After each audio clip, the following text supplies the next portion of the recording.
They tried to steal my innovation. I let them. Then I watched them fall. I never thought I'd be the kind of person who'd stand by and watch her life's work get stolen. But sometimes, the most powerful move you can make is the one where you do absolutely nothing at all. My name is Dr. Marlowe Brooks. I'm 34 years old, and until 6 months ago, I was the lead systems architect at Helix Dynamics in Atlanta, Georgia. I had everything a tech professional could want: a corner office overlooking the city skyline, a team of brilliant engineers who respected me, and most importantly, a project that was about to change the cybersecurity landscape forever. That project was called SENTRIX. For 3 years, I poured everything into it. Late nights, weekends, holidays.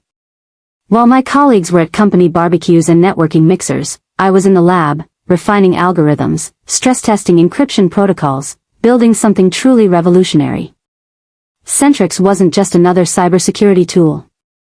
It was an adaptive, AI-driven defense system that could predict, neutralize, and evolve against cyber threats in real time. It was years ahead of anything on the market. And it was about to secure Helix Dynamics a $500 million contract with the U.S. Department of Defense. The first time I sensed something was wrong was during a routine project review meeting. I walked into the conference room expecting the usual progress updates, but the energy felt different. Thorne, our CEO, sat at the head of the table with his arms crossed, his expression unreadable. Next to him was his daughter, Sienna Thorne, the newly appointed Innovation Director, a title that had raised more than a few eyebrows when it was announced 6 months earlier. Sienna had no technical background. She'd worked in marketing for a luxury brand before her father brought her into Helix. Her qualifications for leading innovation? A business degree from a private university and a last name that matched the one on the building. Marcus cleared his throat and leaned forward. Marlowe, we've been discussing SENTRIX with some key stakeholders, and we think it's time to expand the team. Bring in fresh perspectives. I nodded slowly, already sensing that fresh perspectives was corporate speak for something I wouldn't like. We'd like Sienna to take a more active role in the project moving forward, he continued. She'll be co-leading the presentation at the Atlanta Global Defense Tech Summit next month. My stomach dropped, but I kept my face neutral. Co-leading? I asked carefully. Sienna leaned forward, her perfectly manicured nails tapping against her leather portfolio. I think what my father means is that we need someone who can communicate the vision of SENTRIX to investors and decision-makers. Someone who understands the business side. She smiled, but it didn't reach her eyes. No offense, Marlowe, but engineers don't always connect with people the way executives do. I could have argued. I could have pointed out that I'd presented at conferences across the country, that I'd secured funding from venture capitalists who'd never even heard of Helix before I walked into their offices. But I didn't. I simply nodded and said, of course. Whatever's best for the project. Marcus looked pleased. Too pleased. That meeting was the beginning of the unraveling. Over the next few weeks, strange things started happening. Project files were moved to new servers without my authorization. Engineers on my team began receiving instructions from Sienna's office, instructions that contradicted my technical decisions. Meetings were scheduled without me, then rescheduled at the last minute when I tried to attend. I'd arrive at my office in the morning to find that access permissions had changed overnight. Reports I'd written were being edited and redistributed with different authorship credits. My name was slowly being erased from the project I'd built from nothing. One evening, I was working late in the lab when I overheard voices in the hallway outside. I recognized them immediately, Marcus and Sienna. I froze, my hand hovering over my keyboard. We need to move faster on this, Marcus was saying, his voice low but clear through the partially open door. The summit is in 3 weeks, and we can't have her name attached to this when we go public. The contract needs to be Helix's win, not hers. What if she fights back? Sienna's voice was tinged with worry. She's not stupid. She'll figure out what we're doing. Marcus laughed, low and confident. She won't. Marlowe's a scientist, not a politician. She'll complain, maybe threaten to quit, but in the end, she'll fall in line. They always do. These technical types, they're brilliant in the lab, but they have no idea how the real world works. By the time she realizes what's happening, it'll be too late. I stood frozen in the dark lab, my heart pounding so hard I thought they might hear it through the walls. They were planning to cut me out. After 3 years of my life, after every sacrifice I'd made, they were going to take SENTRIX and claim it as their own. Most people, in that moment, would have confronted them. Or stormed into HR. Or hired a lawyer. But I didn't do any of those things. Instead, I went back to my desk, sat down in the darkness, and started planning something else. Something they would never see coming. I spent the entire night thinking it through. Every angle. Every possibility. Every consequence. By the time the sun rose over Atlanta, I knew exactly what I was going to do. I wasn't going to fight them. I wasn't going to argue or plead or try to convince anyone of the truth. I was going to let them take SENTRIX. And then I was going to watch them destroy themselves with it. Over the next 2 weeks, I worked in complete secrecy. I created what I called the Vault, an offline, encrypted repository containing everything I needed to prove SENTRIX was my creation. I gathered time-stamped IP documentation showing every stage of development under my leadership. I collected internal emails, project proposals I'd written, design documents with my digital signature. I had voice recordings from team meetings where I'd explained technical concepts that only the creator could understand. I compiled complete versions of the source code, each line bearing markers that proved my authorship. I built a meticulous timeline of every decision, every breakthrough, every late night that had gone into building the system. But documentation wasn't enough. I needed insurance. I needed something that would make them need me, something that would expose their theft in a way they couldn't hide or explain away. So I built a failsafe directly into SENTRIX's core architecture, embedded so deeply that no one would ever find it unless they knew exactly where to look. The failsafe was elegant in its simplicity. SENTRIX required a master encryption key to function properly, a key that only I possessed. Without it, the system would appear to work normally for approximately 72 hours. Then, slowly, methodically, it would begin to degrade. Encryption loops would misfire. Authentication protocols would generate incorrect keys. Diagnostics would fail to initialize. CPU usage would spike. Security assessments would become nonsensical. The system would unravel from the inside out, and no engineer on Earth would be able to figure out why, because the problem wasn't a bug. It was a feature. It was by design. I made sure that every attempt to fix the system without the master key would only accelerate the collapse. Every patch would create 3 new problems. Every workaround would lead to a dead end. I built SENTRIX to be brilliant when used by its creator, and catastrophically flawed when stolen by thieves. Then I sat back, continued going to work every day, smiled politely at Sienna when she asked intrusive questions, and waited. The Atlanta Global Defense Tech Summit was held at the Georgia World Congress Center, one of the largest convention venues in the United States. Thousands of people attended, investors, Pentagon officials, journalists, tech industry leaders from across the country. This was Helix's moment to shine, and SENTRIX was supposed to be the crown jewel of our presentation. I'd spent weeks preparing, refining my slides, practicing my delivery. I arrived that morning dressed in my best navy suit, my presentation notes organized in my leather portfolio, ready to take the stage and introduce the project I'd spent 3 years perfecting. But when I swiped my access badge at the main entrance, the light flashed red. Access denied. I tried again, thinking it was a malfunction. Same result. Confusion turned to something colder as I walked to the registration desk. There must be a mistake, I said to the attendant, keeping my voice steady. I'm Dr. Marlowe Brooks with Helix Dynamics. I'm presenting today. The woman scanned her computer screen, her fingers clicking across the keyboard. Then she looked up at me with an apologetic smile. I'm sorry, Dr. Brooks, but your name isn't on the presenter list. My chest tightened. That's impossible. I'm the lead architect for Project SENTRIX. I've been preparing this presentation for weeks. She checked again, then shook her head. I show Marcus Thorne and Sienna Thorne as the primary presenters for Helix Dynamics. There's no registration for you. I'm sorry. I stood there for a moment, feeling the ground shift beneath my feet. They'd actually done it. They'd erased me completely. I walked into the main auditorium and found a seat near the back, away from the Helix corporate section. My hands were shaking, but I forced myself to breathe slowly, to stay calm, to remember the plan.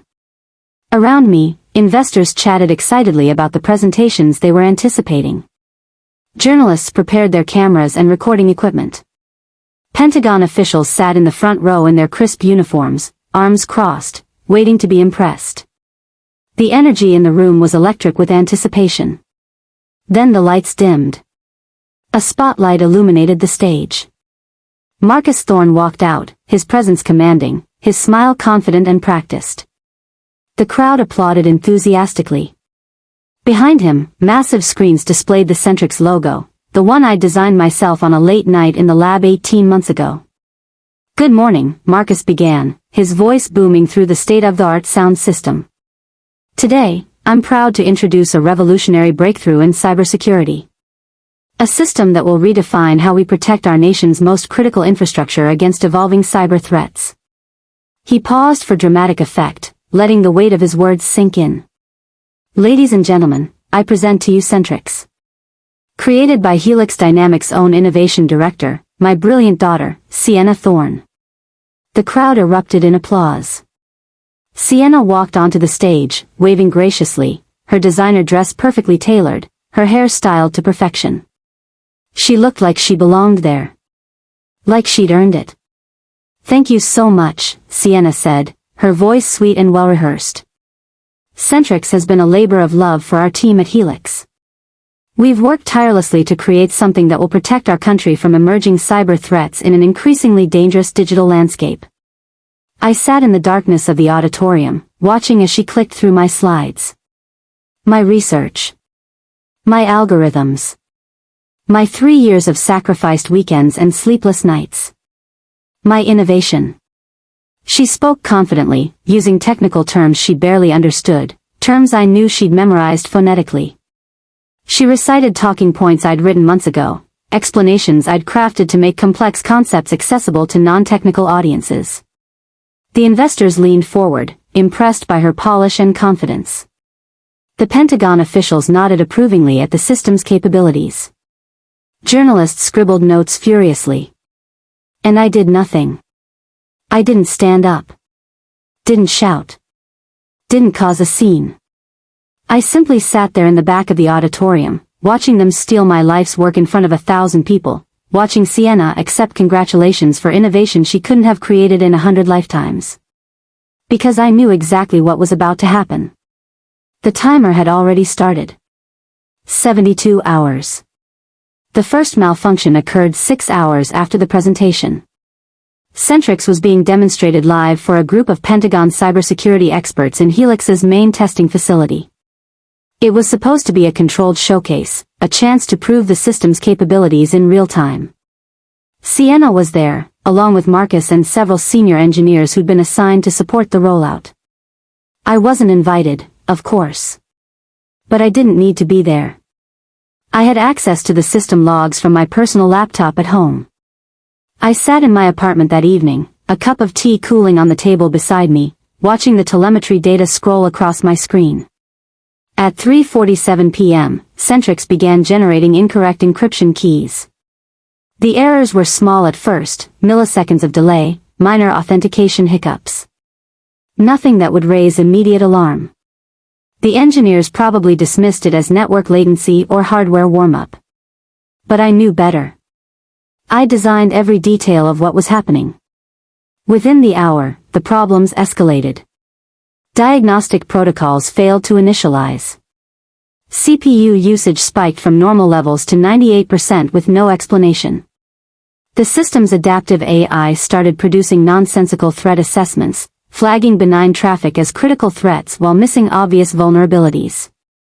By 6 p.m., according to the logs, the Pentagon officials had left the building. Their expressions, I learned later from someone who was there, had been a mixture of concern and disappointment. By 8 p.m., the engineers were in full panic mode, running every diagnostic they knew, trying every fix in their playbook. I sat in my apartment, sipping my tea, watching the logs scroll endlessly across my screen. Every failed attempt to patch the system, every incorrect diagnosis, every desperate workaround that made things worse instead of better. It was all exactly as I'd designed it. SENTRIX was eating itself alive, and no one could figure out why. The next morning, I woke up to 17 missed calls and 32 unread emails. All from Helix. All marked urgent. Subject lines ranged from SENTRIX critical issue to need your input ASAP to emergency meeting required.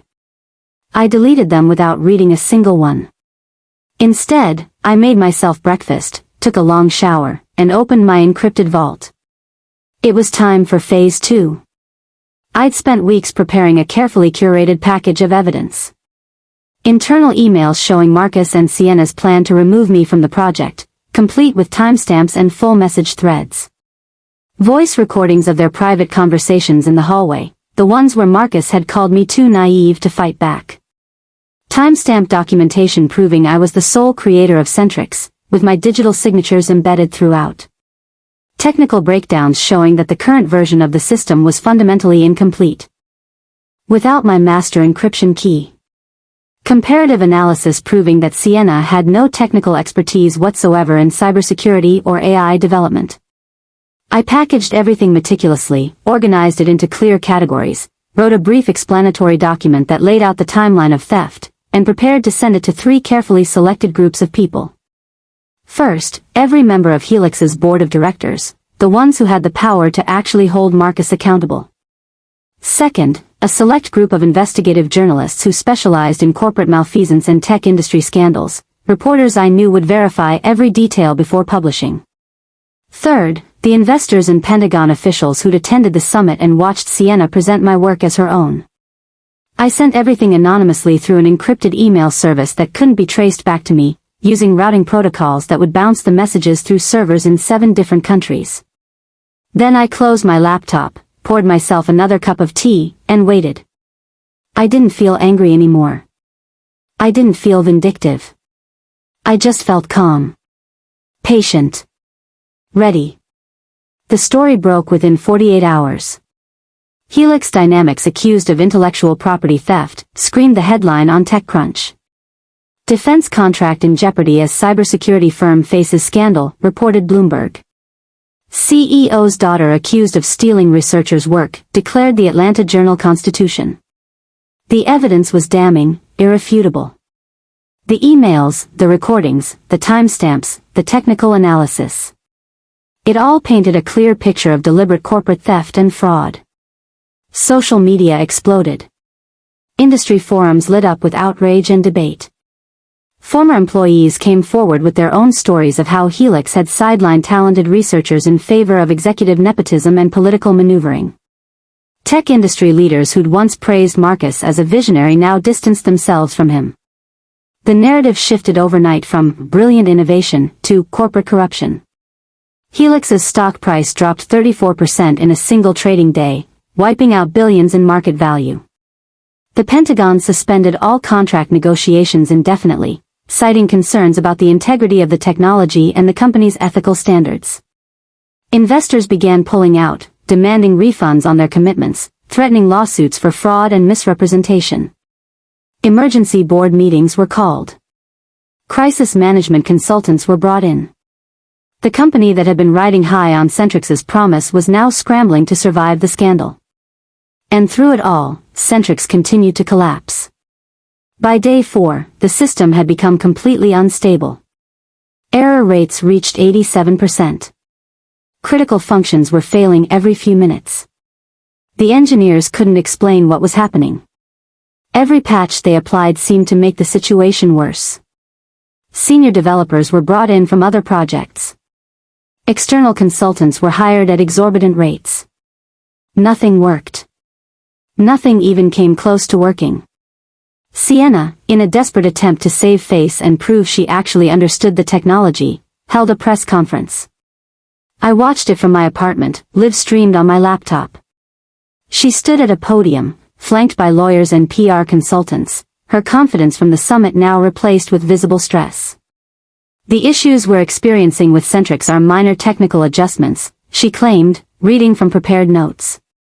Our team is working around the clock to resolve them. These kinds of challenges are normal in complex system deployment. We expect full functionality to be restored within days. But her words rang hollow. Reporters pressed her with technical questions she couldn't answer. She stumbled over terminology, contradicted herself, made claims that any actual engineer would recognize as nonsense. The press conference, meant to calm concerns, instead confirmed what everyone was beginning to suspect. Sienna Thorne had no idea what she was talking about because she hadn't created SENTRIX. Someone else had. Someone whose name had been erased from the project. The board of directors called an emergency meeting. I learned later, from sources who were there, that it was brutal. Board members demanded answers. They wanted to know how the company had allowed this situation to develop. They wanted to know why due diligence hadn't caught the IP theft. They wanted to know why they were learning about internal malfeasance from journalists instead of from the CEO they trusted. Marcus tried to defend himself, tried to claim the allegations were exaggerated, tried to shift blame to ambitious employees and disgruntled former team members. But the evidence was too strong. The recordings were too clear. The documentation was too thorough. Marcus Thorne, the charismatic CEO who'd built Helix Dynamics into a billion-dollar company, who'd been featured on magazine covers and praised as a visionary leader, was forced to resign. The announcement came on a Friday afternoon, the traditional time for releasing bad news. The official statement said he was stepping down to spend more time with family and to allow new leadership to guide the company forward. Everyone knew what it really meant. Sienna, the innovation director who'd presented SENTRIX as her own creation just 2 weeks earlier, was quietly let go. There was no press release for her departure. She simply disappeared from the company website, her bio deleted, her title removed from all corporate materials. Her name, which Marcus had tried so hard to build into a legacy, was now synonymous with corporate fraud and unearned privilege. The company's reputation was in ruins. Partners were canceling contracts. Clients were moving to competitors. Talented employees were updating their resumes and taking calls from recruiters. Helix Dynamics, which had been valued at over $3 billion before the summit, was now fighting for survival. And I had said nothing publicly. Done nothing publicly. I'd simply provided the truth and let it do its work. I'd let them take the rope and hang themselves with it. 3 weeks after the scandal broke, Marcus Thorne showed up at my apartment. I'd been expecting him eventually, so when my building's intercom buzzed on a Tuesday evening, I wasn't surprised to hear his voice. "Marlowe, it's Marcus. Please. We need to talk." I buzzed him up without responding. When I opened my door, I barely recognized him. The confident, commanding executive I'd worked under for years was gone, replaced by a desperate man clinging to the wreckage of his empire. His suit was wrinkled. His eyes were bloodshot. He'd aged 10 years in 3 weeks. "Marlowe," he said, his voice hoarse. "Please. We need to talk." I didn't invite him in. I simply stood in the doorway, arms crossed, waiting. "I know what you did," he said quietly, glancing down the hallway as if afraid someone might hear. "The failsafe. The leaks. All of it. I know it was you." I said nothing. Just waited. Let the silence stretch between us. "You've destroyed everything," he continued, his voice breaking slightly. "The company, the contract, my reputation. Sienna's career is over before it even started. She's 29 years old, Marlowe. She'll never recover from this."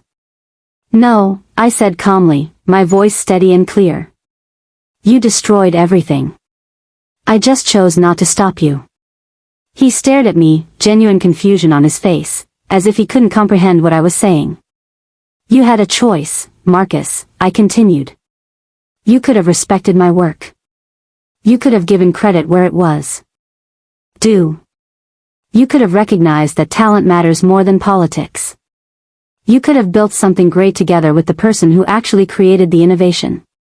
Instead, you chose to steal. You chose nepotism over merit. And Sienna chose to take credit for work she didn't do, work she couldn't do. I can fix this, he said desperately, his composure cracking. I still have influence. I still have connections. I can make you CEO of Helix. I can give you anything you want. Stock options. Salary. Control. Just give me the encryption key. Restore SENTRIX. Please. We can rebuild this together. I smiled, but it wasn't a kind smile. It was the smile of someone who'd already won and was simply watching the final pieces fall into place. You don't understand, I said softly. SENTRIX was never just a cybersecurity system. It was a test. A test of integrity. A test of character. And you failed spectacularly. He opened his mouth to speak, to plead, to offer me something else. But I stepped back into my apartment and began to close the door. Marlowe, wait, please, he started. You wanted to steal my innovation, I said, my voice barely above a whisper. I let you. And then I watched you fall. I closed the door. I heard him stand there for a moment, heard him say my name one more time, softer now, defeated. Then I heard his footsteps walking away down the hallway. 2 days later, I received a call from what remained of Helix's board of directors. They wanted to offer me an executive position with full control of the SENTRIX project. Stock options that would make me wealthy. A salary that would place me among the highest paid researchers in the country. Authority to rebuild the company's reputation. They were offering me everything Marcus had refused to give me, everything I'd earned through 3 years of innovation. I declined. Instead, I announced the launch of my own company, SENTRIX Labs. Within 24 hours, I had $50 million in seed funding from investors who'd pulled out of Helix the moment the scandal broke. Within a week, I'd signed a direct contract with the U.S. Department of Defense, a contract worth more than the one Helix had lost, on my terms, with my name at the top of every agreement. Within 2 weeks, I'd rented a beautiful headquarters in Midtown Atlanta, a modern glass building overlooking the same skyline I'd once admired from my office at Helix. But this time, the building belonged to me. The tech industry took notice. Articles praised my resilience, my innovation, my refusal to be silenced or sidelined. I was invited to speak at conferences, not as a technical presenter but as a keynote speaker. Business schools wanted to study my case as an example of how to protect intellectual property. Job applications flooded in from engineers who wanted to work for someone who actually valued their contributions, who understood that talent should be rewarded rather than stolen. SENTRIX Labs became one of the fastest-growing cybersecurity firms in the United States. And through it all, I never once publicly called out Marcus or Sienna by name. I didn't have to. I didn't give interviews where I detailed their betrayal. I didn't write tell-all articles or make dramatic social media posts. The evidence had spoken for itself. Their arrogance had been their downfall. I'd simply provided the truth and let consequences unfold naturally. 6 months later, I stood in my new office on the 20th floor, looking out at the Atlanta skyline as the sun set over the city, painting the buildings in shades of gold and amber. My city now. On my desk was a framed photograph from the day I'd signed the Defense Department contract. In it, I was smiling, not the polite professional smile I'd worn for years at Helix, but a real smile. The smile of someone who'd won on her own terms. I thought about Marcus, disgraced and unemployed, his legacy destroyed by his own greed. I thought about Sienna, her name now a cautionary tale in business schools, a symbol of unearned privilege meeting its inevitable reckoning. I thought about all the meetings where I'd been talked over, all the times my contributions had been minimized, all the moments where I'd been told that technical expertise wasn't enough, that I needed to be more political, more accommodating, more willing to share credit with people who'd done nothing to earn it. And I thought about the moment I'd sat in that auditorium, watching them steal my work in front of 1,000 people, and made the decision not to fight back publicly, not to make a scene, not to argue or plead. I'd made the decision to let them have exactly what they wanted, knowing that what they wanted would destroy them. Because sometimes, the most devastating revenge isn't loud. It isn't dramatic. It isn't even visible. Sometimes, revenge is simply patience. Sometimes it's building something so brilliant that thieves can't help but take it, and then watching as that brilliance becomes their poison. Sometimes it's understanding that arrogance always contains the seeds of its own destruction, and all you have to do is water those seeds and wait. I took a sip of coffee and turned back to my computer. There was work to do. Real work. Work that would carry my name, my vision, my legacy. Work that no one could ever take from me again.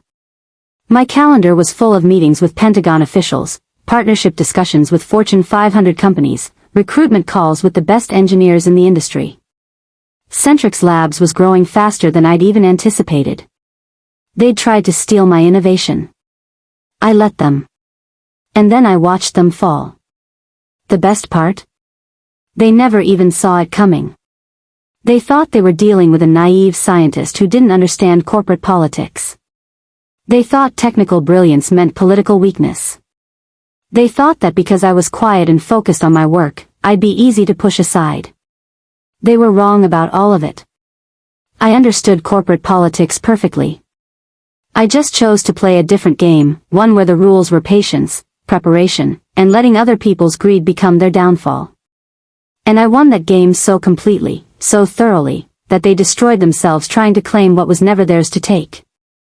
I smiled at my reflection in the window, the Atlanta skyline stretching out behind me, full of possibility. This was just the beginning. SENTRIX Labs would become something bigger than Helix ever could have been, because it was built on genuine innovation rather than stolen credit, on merit rather than nepotism, on integrity rather than fraud. And every success I achieved from this point forward would be a reminder of a simple truth. You can steal someone's work, but you can't steal their mind. You can take credit for their innovation, but you can't replicate their genius. And when you try, when you let arrogance convince you that theft is the same as creation, you'll discover that some things are designed to fail in the wrong hands. That was my final gift to Marcus and Sienna. Not just their downfall, but the knowledge that their downfall was inevitable from the moment they decided to take what wasn't theirs. They'd stolen a weapon that only worked for its creator. They'd taken something brilliant and turned it into their own destruction. And I'd watched it all unfold exactly as I'd planned, from that first overheard conversation to Marcus standing at my door, broken and desperate, finally understanding what he'd done. Justice, I'd learned, doesn't always come from fighting. Sometimes it comes from building something so perfect that it defends itself. Sometimes it comes from being patient enough to let thieves reveal themselves. Sometimes it comes from understanding that the best revenge isn't destroying your enemies but simply giving them enough rope and watching them hang themselves with it. I turned back to my desk, back to my work, back to building the future I'd always deserved. The one I'd earned. The one that no one could ever take from me. And somewhere across Atlanta, in offices that no longer bore his name, Marcus Thorne was learning the same lesson that every thief eventually learns. Some things were never meant to be stolen. And when you take them anyway, they become poison in your hands. They tried to steal my innovation. I let them. Then I watched them fall. And I'd do it exactly the same way if I had to do it all over again. Please like, comment, and share. If this is your first time watching my video, don't forget to subscribe to my channel so you'll be notified whenever I post a new story.